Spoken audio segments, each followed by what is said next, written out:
With the latest agriculture news from across the state and nation, it's time for the AgNet News Hour from AgNet West. Here's your host, Sabrina Halverson. Good morning, and thank you for joining us this morning on the AgNet News Hour. Coming up later, the California Grape Rootstock Commission is funding new research projects. We'll have more on that. But we start today with a look at our neighbors to the north. The annual crop inspection and yield estimates tour of central Canada's corn and soybean belt wrapped up. Dennis Guy has more. Findings for those 2024 crops was generally favorable, with soybeans at or above the 5-year average and grain corn just slightly below that overall 5-year average. Steve Denny's Director of Product Development at Maizex Canada was on the tour of grain, corn, and soybean regions in southern Manitoba and southwestern Quebec, with the tour finishing up in the primary corn and soybean production of southern Ontario. Denny said that pockets of southwestern Ontario experienced a slow start to planting due to a wet May and early June. However, the crops have matured well and generally strong yields are expected for Canada's primary corn and soybean belt at harvest. I think by the time it's all said and done, we're going to be looking to average to a slightly above average maybe on soybean. For corn, I think we're going to be overall a strong average, but there's going to be geographies where they had a tough start in the spring. We dodged a bullet in Eastern Ontario and Quebec because it was wet, but then it dried out in time that they were able to plant on a normal basis. And then as you move towards southwestern Ontario, we had some delays. And we had a region there that really a lot of the acres didn't go into the ground till almost the 1st of July. In terms of potential yield numbers, Steve Denny says that crop tour participants have pegged the Manitoba crop quite strong after an improved growing season. Quebec is expected to have good, solid crop yields, and Ontario, the primary production region, is expected to have a strong soybean yield number, while corn harvest yields are being called slightly smaller than last year. We actually finished at 194, almost 195 bushels, which would be about 6 bushels down from last year, but still a very high-end crop. And then soybeans, we actually called it a bushel higher, which would put us at about 54, which is not unlike some of the numbers out of the U.S. We look at Quebec, similar numbers. Corn down a bit, beans look like they're going to be up. Manitoba, the yield potential looks pretty strong for the areas that had moisture both on corn and soybeans. When it comes to disease, tar spot is being seen increasingly in the Ontario corn crop, and white mold in soybeans was seen more in southwestern Ontario this year than in the southeast, which is unusual. Typically where we see white mold would be Toronto and east. This year, if you move into western Ontario, we're seeing more white mold because of moisture. You know, a lot of farms there was rain almost every week. And you can really see fields that were not treated or edges of field, maybe where the coverage wasn't the best, really strong evidence of disease. So we look at some of those areas, yield's going to be down. Steve Denny's is Product Development Manager with Maizex Canada. Reporting from Canada, I'm Dennis Guy. USDA's Farm Service Agency recently provided this fiscal year's acreage enrollment numbers for the Conservation Reserve Program. Rod Bain reports. USDA's Conservation Reserve Program currently has an acreage enrollment cap of 27 million acres per the 2018 Farm Bill. But as Farm Service Agency Acting Deputy Administrator John Burge explains, we had a gap of about 2.7 million acres, including roughly about 482,000 acres that would be scheduled to expire at the end of this fiscal year. Recently, FSA announced its acreage enrollment within CRP for the fiscal year. This year we accepted just about 2.2 million acres for enrollment through that suite of CRP programs, bringing total acreage to close to the 27 million acre enrollment cap. Breaking down acreage enrollment by various CRP offerings. Under general CRP, we accepted nearly 200,000 acres through the general CRP sign-up, bringing the total enrollment there to 7.9 million acres. While for grassland CRP, we had an acreage enrollment of 1.44 million acres, bringing that enrollment in that working lands program to more than 10 million acres. That includes some priority areas with the greater Yellowstone ecosystem in Dust Bowl areas, adding just about 560,000 acres in those two priority zones, bringing that total enrollment to 3.8 million. There is also the continuous Conservation Reserve Program sign-up. So far, we have accepted about 565,000 acres, bringing that total up to about 8.5 million acres. Continuous CRP acreage enrollment offers can be accepted by FSA until the end of this current fiscal year, when the current Farm Bill and its authority regarding the Conservation Reserve Program is set to expire. Burge says given the recent popularity of CRP, as reflected in acreage enrollment among ag producers and landowners, even when we account for all of the different scoring opportunities to glean out the best acres available for CRP enrollment, given the needs of the producer and the objectives of the department, that popularity is not going to wane. I'm Rod Bain reporting for the U.S. Department of Agriculture in Washington, D.C. You're listening to the AgNet News Hour. Chad Smith has today's National Spotlight. Jim Sutter, CEO of USEC, talks about how U.S. soy can lead to higher profits for buyers. It provides superior nutritional bundle. So the amino acids, the energy content, the consistency of the product really help people that are feeding livestock in markets all around the world. And what we try to do to make sure they understand this, because it's all based upon the science and the data behind this, particularly at Soy Connects, we really emphasize this because we think as people around the world are looking at their alternatives for choices that they have for various soys or different feed ingredients, we want to make sure they fully understand the potential they can realize with U.S. soy.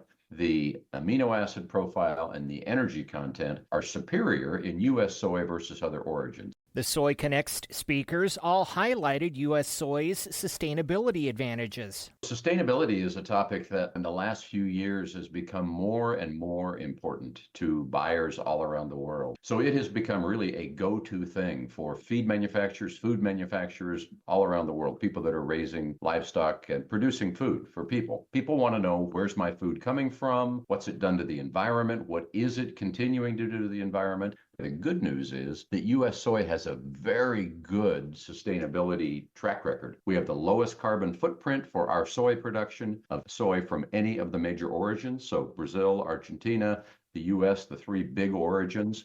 The U.S. is by far better. This year's Connects event was the biggest one yet, and Sutter talks about what an opportunity it is for business development. The Soy Connects event, it's an opportunity for international buyers. We had about 400 international buyers from over 60 countries that purchase U.S. soy or that are likely to purchase U.S. soy or potential purchasers. And then we had about the same number of representatives from the United States, and this would have been exporters, farmers, and other representatives that were interested in getting to know these international buyers. So it's a wonderful place for people to come together and be able to network, get to know potential suppliers, and just have those kind of discussions. And it's just a great opportunity for people that are interested in U.S. soy to get together and make new contacts, to build trust. He gave 5 reasons for optimism despite the challenges facing the U.S. soybean industry. The first one you can kind of take or leave, but I said policies, because in the year 2024, there are more elections taking place than ever before in a single year around the world. I think economies are improving, so there's prosperity. The next P is preserving the environment. I talked about sustainability, but I think it's all about preserving the environment for the future generations. More commonly known as AI, we're using predictive technology to do all kinds of things for us. And then finally, the 5th P is partnership. And that's what Soy Connects is all about. It's about bringing people together. For more information on the opportunities ahead for U.S. soy, go to ussec.org. Chad Smith reporting. Recent funding application announcements coincided with the first project application batching dates for a USDA easement conservation program set for the upcoming fiscal year. Here's Rod Bain. Ranking dates are now available for conservation project funding applications associated with USDA's Agricultural Conservation Easement Program for fiscal year 2025. Folks are going to want to get their applications in by October 4th so we can have a batching period so folks know in those early months if their applications will be funded. And then we're going to do another round of those application ranking dates on December 20th. And as Karen Woodridge of the Natural Resources Conservation Service explains, this is part of ACEP's year-round application acceptance for both agricultural land easement and wetland reserve easement projects, with funding for those specific fiscal year batching periods coming from the Inflation Reduction Act. In FY25, there will be up to $500 million available through the Ag Conservation Easement Program. Like previous ASEP funding periods, there will be specific priorities for project applications. For the Ag Land Easement subcategory, we're prioritizing grasslands that are at high risk for conversion to non-grassland uses so that we can prevent the release of soil carbon stores back into the atmosphere. We want to look at ag lands that are under threat of conversion to non-ag uses. There's also been the opportunity through state technical committees within NRCS at each state to really look at state-specific priorities, focus on climate-smart greenhouse gas reduction opportunities. While for wetland reserve easement project applications, we're looking at those ag land areas with soils that have high organic carbon. So we want to make sure keep those carbon sinks in place. And then eligible lands that can be restored and managed as forests, bottomland hardwood forests, looking at lands in existing forest covers that are managed as forests, state-specific priorities. So some other geographically sensitive areas. One bit of advice from Woodrich. Interested producers, landowners, partners really want to get their applications in as quickly as possible. We had a backlog still left over from FY24. With ASEP project funding applications accepted at local NRCS offices. I'm Rod Bain reporting for the U.S. Department of Agriculture in Washington, D.C. This is the AgNet News Hour. I'm Sabrina Halverson. We will be back in just a moment with more agriculture news. Coming up in a few moments, we'll have today's This Land of Ours report, but first, more of the day's agriculture news. And with a preview of what you'll hear today on AgNet West, here's Brian German. An unusually hot summer has led to the appearance of charcoal rot in some tomato fields. Vegetable Crops Farm Advisor Jaspreet Sidhu reports that the disease isn't normally a big problem, however, hotter summers could make it more serious. The fungus is common in California soils and becomes an issue when plants face high temperatures and water stress. It affects many different plants, including tomatoes, causing wilting, stunted growth, and eventually killing the plants. Although charcoal rot is not a major threat right now, it could become more noticeable with ongoing warm weather. Managing it is difficult because the fungus has a wide host range, and current control methods like crop rotation, deep plowing, and fumigation have limitations. However, practices like timely irrigation, removing infected plants, and cleaning equipment can help manage the disease. Growers that suspect charcoal rot in the field are encouraged to contact their local farm advisor for confirmation. A recent Purdue University study details how farmers interact with agribusiness representatives. The study highlighted the critical roles that agronomists, nutritionists, and sales representatives play in farming operations. Key findings show that over 80% of crop farmers frequently engage with dealer and retailer agronomists, emphasizing the importance of agronomy services in crop production. Meanwhile, half of livestock producers interact with dealer and retailer nutritionists, with larger farms more likely to hire independent nutritionists. Large and commercial operations also have more contact with manufacturer sales reps, while smaller farms rely heavily on processors. Financial services are also vital across all farm sizes, with most producers engaging regularly with ag lenders or loan officers. The study underscores the need for agribusinesses to offer tailored services based on farm size and type, particularly in agronomy, nutrition, and financial support. A recent study has evaluated some of the impacts that the Natural Resources Conservation Service has had on pollinators. The Virginia Tech and USDA study identified 51 NRCS practices that benefit pollinators by improving floral and nesting resources, with 11 being particularly effective.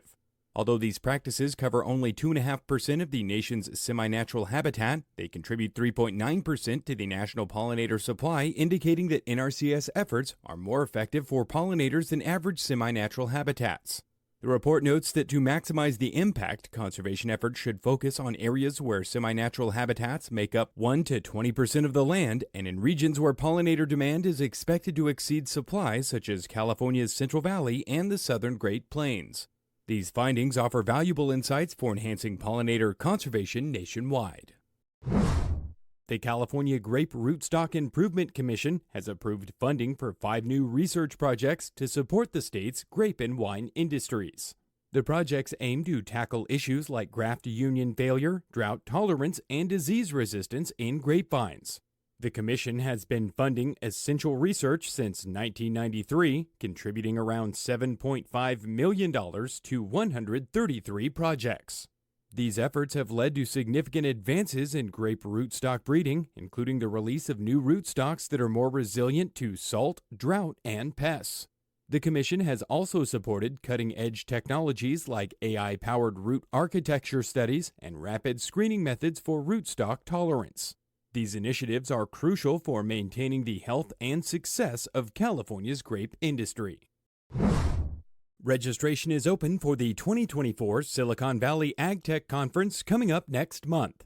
The event will highlight emerging technologies, investment opportunities, and informative programming, and is intended for growers, policymakers, service providers, and startups and entrepreneurs. This year's conference is scheduled for Friday, October 4th in downtown Palo Alto. This startup-focused event will feature a range of presentations highlighting topics that include artificial intelligence in agriculture, farm data, and controlled environment agriculture. A panel discussion with several VC panelists will be going over the venture capital investment outlook. The conference also includes startup company pitches on cutting-edge topics such as precision agriculture, AI, and data analytics. More information about the conference is available on the upcoming events page at agnetwest.com. I'm Brian German for AgNet West Radio Network. The economic benefits of farmers markets. That's coming up on this line of ours. Farmers markets provide benefits for the vendors as well as the communities they serve. Rod Bain has more. What perhaps is the potential economic benefits of farmers markets to a local community or region? As USDA Undersecretary for Marketing and Regulatory Programs Jenny Moffitt recently learned about a farmer's market in her hometown of Davis, California. I heard from them that actually they are the top economic driver in the downtown core of Davis. In the case of each farmer's market, the opportunities they provide include economic for vendors and producers. Direct-to-consumer sales, like at farmers markets, actually increases that revenue stream sevenfold compared to when they sell through those mainstream channels. And economic for the local community. The economic and the ripple effects for farmers market increase demand for local services as well, whether at transportation and logistics and marketing. All of those different things are really a critical part. So farmers markets are great in the entity that they serve, but they're also really a huge economic driver. I'm Rod Bain reporting for the U.S. Department of Agriculture in Washington, D.C. You're listening to the AgNet News Hour. I'm Sabrina Halverson. Multiple organizations with a focus on farm safety and health approach various aspects of this concern through education, resources, and awareness campaigns, such as the National Farm Safety and Health Week. Rod Bain looks at some of the efforts to cultivate safety on the farm in this edition of Agriculture USA. And awareness generated right about harvest time for several parts of the country. Farm safety and health. Concerned efforts to address this issue has led to progress. Yet, I first started doing this in the year 2000, and we were averaging 730 fatalities per year. So getting down to 417 is a good stride, but we're never going to get down to zero during my working lifetime. So Dan Neenan of the National Education Center for Farm Safety and other farm safety advocates and professionals continue their efforts to reduce injuries and fatalities connected to agriculture. The National Children's Center is one of 12 agricultural centers across the nation that create resources. We do research, we figure out what's causing injuries, what's causing fatalities, and we give resources back to the farmers. I'm Rod Bain. Melissa Pluckelman of the National Farm Medicine Center joins us as we look at growing farm safety awareness and response in this edition of Agriculture USA.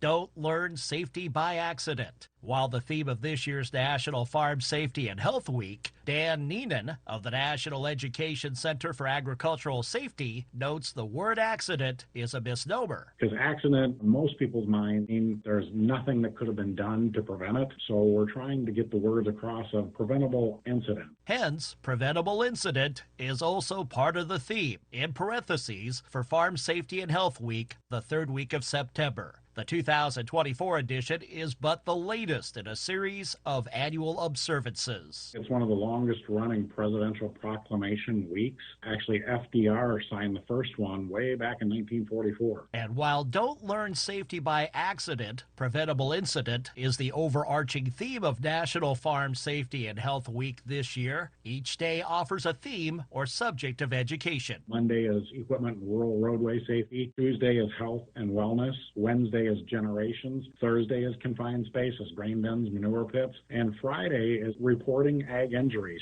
So in terms of types of programming offered during the week, we partner with the AgriSafe Nurses Network on a series of webinars. There's 2 webinars per day that are set up throughout the week. We get a lot of calls from co-ops wanting to use the logo, the theme. We've got some FFA chapters that borrow some of our props. We always get folks that like to do some training during that week. So we will be out doing some grain bin rescue, some anhydrous ammonia emergency response. More information is available online at www.necasag.org. Click the link to National Farm Safety and Health Week. While the numbers of fatalities recorded in 2022, 417, is well below the numbers from 2 decades ago, it is the need to reduce annual farm fatality numbers further that drives safety professionals like Dan Neenan and Scott Heiberger of the National Farm Medicine Center. One of the big problems with any public health problem you're facing or public health situation, you need to know where you stand. You need the data. We call it injury surveillance, and it's a real challenge. That is what led the National Farm Medicine Center and partners at the Marshfield Clinic Research Institute almost a decade ago to create an entity, Ag Injury News. It's trying to help researchers, extension people, journalists, public health specialists, help them understand where the problems are so that you can focus interventions. Resources are limited and you can't tackle all problems at the same time, but if you can see where the most injuries are occurring, either geography, age, types of injuries, then you can kind of marshal your resources more effectively. That online resource can be found at www.aginjurynews.org. Heiberger's colleague at the National Farm Medicine Center, Melissa Plockelman, also contributes her expertise on farm safety education with numerous groups, with a focus on farm safety for children. This includes a collaborative effort by farm safety organizations in place since 1999, the Childhood Agricultural Safety Network. The CASN. And that organization is something that anyone who is interested in protecting youth on farms can get involved in. It's a network where we talk about what are the injuries that are happening, what are the trends that we're seeing, and then what are we doing to prevent those injuries and fatalities. And we share information with each other. She adds anyone can join the network by going online to www.cultivatesafety.org/CASN. This has been Agriculture USA. I'm Rod Bain reporting for the U.S. Department of Agriculture in Washington, D.C. Francine could pose a threat to several crops in the South and Mid-South. Gary Crawford reports. Farmers along the Texas-Louisiana coast and up into the Mid-South are doing what they can to get ready for Hurricane Francine. We are going to be watching very carefully a number of crops that are vulnerable to potential storm damage. USDA meteorologist Brad Rippey says Francine's winds and rains could spell trouble for sugarcane, which is due to be harvested here in a couple of weeks. Also on the watch list is cotton. The majority of cotton bolls are open across the region, making cotton particularly susceptible to wind and water damage. And there's not much producers can do about that. That crop is open, highly vulnerable to wind and rain. And indeed, Brad Rippey says, unfortunately, we may lose some cotton if everything plays out like we think it will with this storm. Rippey says Francine could also do some damage to rice and soybeans. Gary Crawford reporting for the U.S. Department of Agriculture. This segment is brought to you by Live Earth Products. To get to know a little more about Live Earth Products, we're talking on the phone today with Vice President Russell Taylor. What about humates in animal feed? When can you add humates to the animal feed, and what is the benefit of that? So the interesting thing about animal feeds is just like the fertilizer side, there's actually a lot going on in legislative processes. So there's an act out called the Innovative Feed Act. And currently, you can't include things in animal feed that are giving you other benefits besides nutritive benefits. Let's say, for example, you had a cow that was eating a product that reduced its methane emissions, those enteric gases that are caused just in the natural digestion of a ruminating cow. You can't claim that those products do that benefit. So hopefully people will get involved and say, look, the Innovative Feed Act is necessary and should help farmers. Other benefits of feeding humate is obviously first to reduce enteric gases. But the second one, these are old plant materials. So those plant materials are rich in trace minerals. So not only are you getting something that's going to help the digestion of the animal, you're also getting an abundant supply of minerals. So that is the main reason farmers are currently including in their animal feeds. This is all fascinating, but it can be hard to retain some of this information when you're hearing this on the radio or through the podcast. So, is there someplace online, or where can our listeners go and get more information?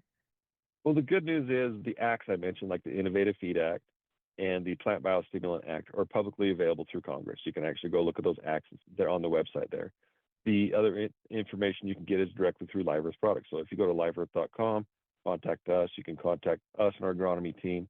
And we're happy to go over any details, questions about how to use these products, how they fit your farm program, how to use them as a tool to implement conservation practices such as nutrient retention, water conservation, and improving soil health.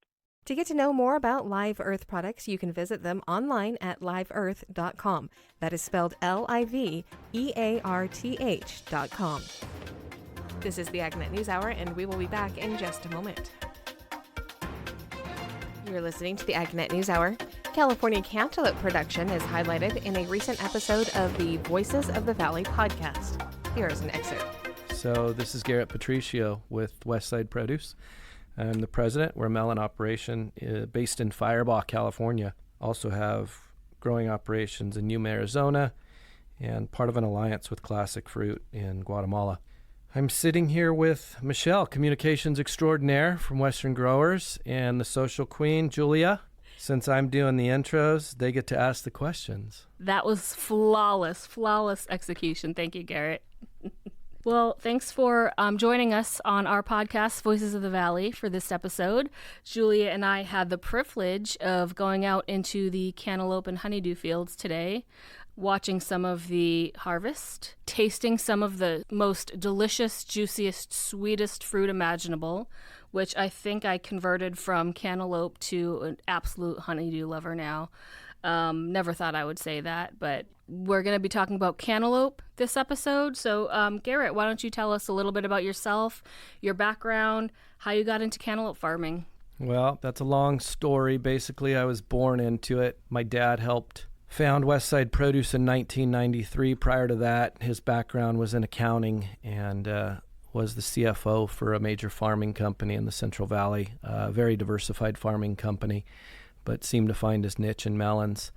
I grew up in the business working summers, whether it was in high school or college. Didn't really have a choice in college. I came home. I worked as many hours as I could get and made as much money as I could in a short summer season in order to have some liquidity when I got back to college, because it was either work in the summer or work during the school year. And if I could earn enough in the summer, I then didn't have to work during the school year. So graduated from the University of San Diego with an accounting degree with thoughts of becoming a CPA. Kind of pivoted my senior year of school and decided to go to law school, because once I started working, my folks both agreed I probably wouldn't go back to law school. So started law school and was in New York 2000 to 2002. So I was there for September 11th, pretty wild time. Transferred back to the Bay Area after 9/11 and finished up law school at Santa Clara University. Worked in San Francisco for about 3.5 years. I got back into accounting and law with a little bit of overlap. Worked for PricewaterhouseCoopers in their mergers and acquisitions group. Had primarily 3 clients, eBay, Microsoft, and Mattel down in LA, and traveled a ton. My wife and I had started talking about having a family, and with traveling 8 days out of 7, it was next to impossible to kind of envision that. So a return to the Valley became a reality when my dad approached me. His former partner had passed away, and he was looking for not only some legal help, but managerial help as well. So that was, I think, around 2005. So it's been, 18, 19 years now, quite a while. I've had lots of various roles and responsibilities here, and it's been helpful having the work experience both in customer service and sales, as well as working in our shipping office, on our loading dock, in the receiving department. So I kind of have a pretty good idea of how the process works. The first few years I came back, I worked primarily in the field. So production, estimates for sales, kind of assisting with the harvest, and a primary focus on food safety. Melons have been a constant source of food safety concern, or have kind of risen to the level of concern in food safety. There have been a series of events all over not only the U.S., but the globe related to melons and netted melons in particular. So put a lot of emphasis on our food safety programs, our sanitation programs, kind of anything that had to do with food safety, and did a complete overhaul of that, and haven't really stopped overhauling things since I've been here. So awesome. And now that's interesting that you bring up food safety, because that was going to be one of our questions on this podcast, was considering the outbreaks that have happened in the past, how can you reassure someone that they're getting produce that is, going to be safe to consume when it hits the grocery stores? Well, I mean, that's kind of the question with any produce item. Obviously, they're grown outdoors. They're grown in environments that are not processing environments. They're not clean rooms. You're impacted by wind, rain, animal intrusion, lots of different factors that come into play. But the reality is, in California, particularly with melons, we grow in a very dry, hot, arid climate that is not conducive to pathogenic growth and widespread issues in our fields. So we're very fortunate in that regard. Not every place around the globe has that luxury, but we do. So we know the environmental factors we're dealt.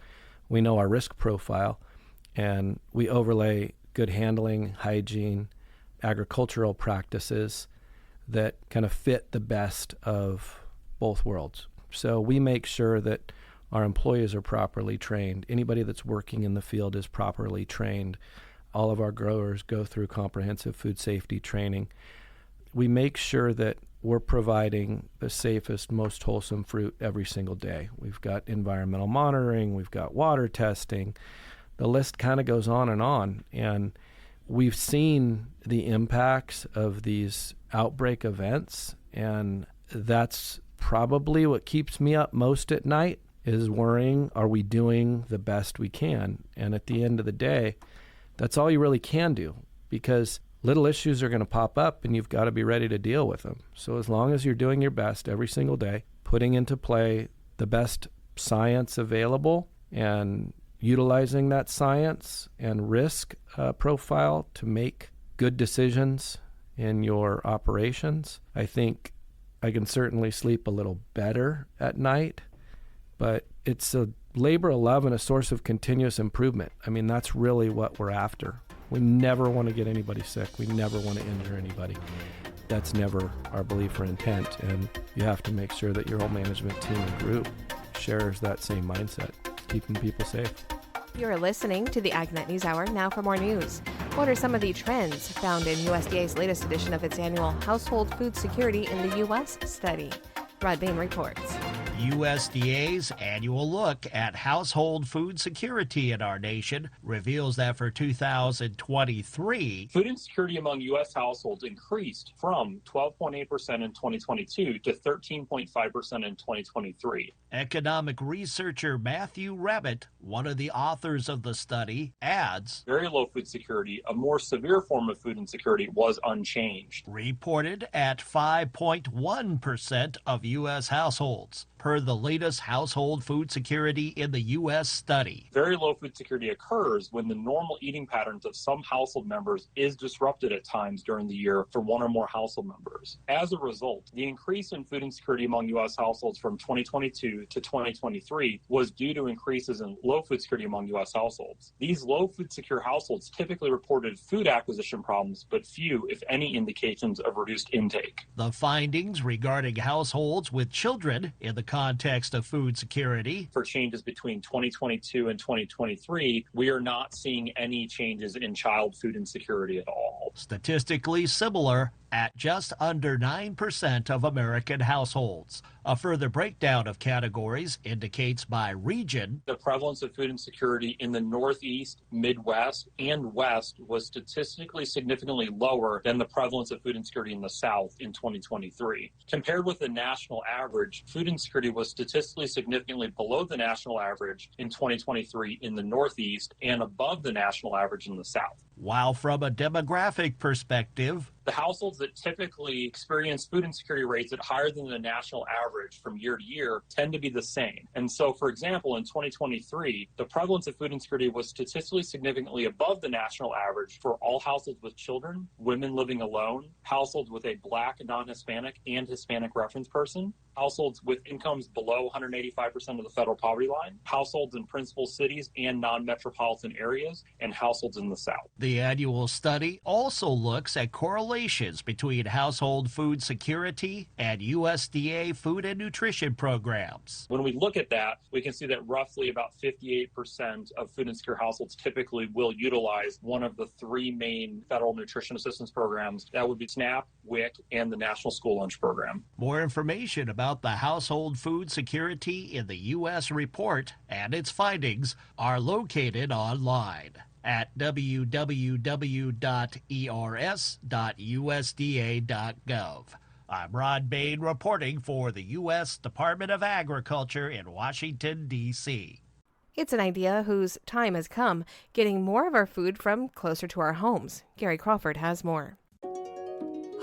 Yes, 50 years ago, the idea of farmers markets and producing food for those markets and for a few local consumers was what we would have called a groovy idea, one of those quaint so-called feel-good ideas. But today, according to Agriculture Secretary Tom Vilsack, this is not some feel-good activity. This is an economic engine and driver. And it's an engine that's, picking up speed. Yes, sounds like it. Local food sales amounted to very small potatoes, so to speak, 20 years ago, with farmers markets being really the main place where farmers sold direct to consumers. Today, a different ballgame. During the course of the pandemic, we realized and appreciated that we needed to transform our food system, that as efficient as it was not as resilient as it needed to be.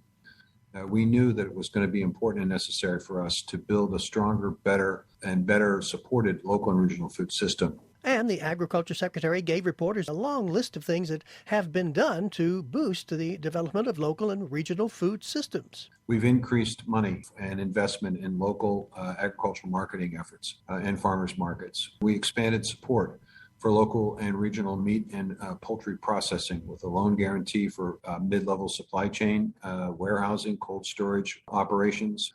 We look forward to announcing additional support for meat and poultry processing for new and expanded plant construction. We've also announced a non-meat and poultry processing assistance program. Vilsack said having more local food production, local processing, local marketing will not just make the national food system stronger, but also on the local level. Create more new and better markets for our producers that would increase profitability and more choice for consumers. Consumers who more and more are wanting to buy more and more locally produced foods, and for good reasons. Things like tomatoes are much better if you pick them and eat them fresh rather than picked early and shipped. Gary Crawford reporting for the U.S. Department of Agriculture. That's today's top agriculture news. I'm Sabrina Halverson. Thank you for sharing your morning with us. To get more information on the topics you heard today, visit AgNet West online at agnetwest.com. You can also stay connected by following us on our social media at AgNet West on Facebook, Instagram, and Twitter. You can also find our broadcast team of Brian German and Sabrina Halverson on Facebook and Twitter. Thank you for listening to the AgNet News Hour from AgNet West. AgNet West Radio Network, your primary choice for agriculture news.